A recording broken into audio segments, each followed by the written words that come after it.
මට උඹ එපා. උඹට බයික් එකක්වත් නැහැ. උඹ ඉන්න තැනත් තාම ඇහැටවත් දැකලා නැහැ. උඹ මා හිඟන්නේ. මං ආස නැහැ මගේ ජීවිතේ හිඟන ආදරයක් ඉඳ නැති කරගන්න. ඔයා මාව බැඳ දවසට මං මේ සිනිරම දෙන්න ටිකක් අහන්න කලම් මේව. අනේ උඹ හිඟන ජීවිතේ තියාගනි. මට හොඳ ගොල්ලෙක් ඉන්නවා. මම එයා ලබන සතියේ කසාද බඳිනවා. ඉන්විටේෂන් එක ගෙදරට එවන්න. මම තියෙනවා. බයි. ඇත්තටත් ඔප්පු කරන්න ඔන්න වෙන තිද්දියකම අදාලා ගියානේ. දැන් නම් හොඳටම ඇති මේ රංගපෑම.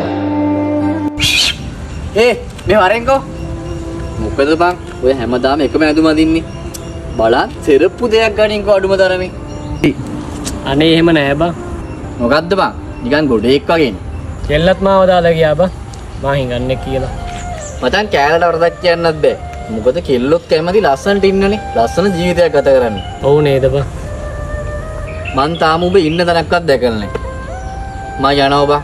ඔබ අනිවාර්යෙන් මං ගාවටත් හැදුන දවසට මං ආයෙ බෝ හම්බෙන්න එන්න. එතක පරිස්සමෙන් ඉඳපන්. හැබැයි මං ඔය කෑලි වගේ බෝ කවදාවත් අත්තරින් නෑ. ඒ මචං මං ඔබ හවසට අපේ ගෙදර එක්කයි යන්න. ඔන්න දැන් හවස් වෙලා මං ආවා. අන්න අරුත් එනවා නේද? එහෙනම් මගේ රංගපෑම ඉවර කරන්න වෙලාව හරි. දැන් මට ගේ පෙන්නන්න උඹලා. බොනම් කොච්චර කිව්වද දෙන්නේ නැහැ බං. මේ තමයි බං මගේ කී. ඇයි බං ඔබ ගණු කේවල් පෙන්නන්නේ බොරුවට? බොරුද? එන වරෙන් ගන්න.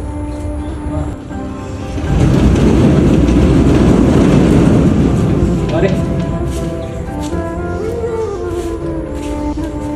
අඩෝ සිගාවට ඔන්න විශ්වාස කරන්නෙත් නෑ බං.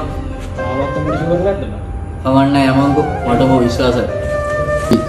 මචං සල්ලි තිබ්බට මං ඒක පෙන්නුවේ නැත්තේ මිනිස්සු කවුද කියලා අඳුර ගන්න. ඒකයි බං මං එහෙම රඟපෑවේ. ගොඩක් ඒවා මාව දාලා ගියා බං. මගේ කෑල්ලත් මාව දාලා ගියා. මගේ යාළුවොත් මාව දාලා ගියා මං හිඟන්නේ කියලා. අඩෝ මට සමාවියම් බං. මාත් ඔබට හිඟන්නා කියලා බැන්නනේ. උඹ සමාව ගන්න ඕනේ නැහැ බං. උඹ කිව්ව නේද? කවදාම අතාරින්නේ නැහැ කියලා. ඒ වචන හොඳටම ඇති. හැබැයි මම ඔය කෑලි වගේ ඔබ කවදාවත් අත්තරින් නෑ. අඩෝ ඒතර උඹේ කෑල්ල ලබන සති බඳිනව නේද? ඔව් බං. ඒකිට මං කිව්වනේ මං බැඳපු දවස් රොප්පු කරන්නම් කියලා. කොහෙද ඉතින්? ඒකි බඳින්නෙත් මගේ හොටෙල් එකකනේ බං. අන්න එදාට තමයි ඒක සර්ප්‍රයිස් වෙන්නේ. අඩෝ මතක තියාගන්න. ඔබ ඇසුරු කරන අය කවදාකවත්ම 100% විශ්වාස කරන්න යන්න එපා. මොකද එයාලා වචනෙන් තවත් කෙනෙක්, ක්‍රියාවෙන් තවත් කෙනෙක්, ළඟ ඉන්නකොට තවත් කෙනෙක්, ළඟ නැති වෙනකොට තවත් කෙනෙක්.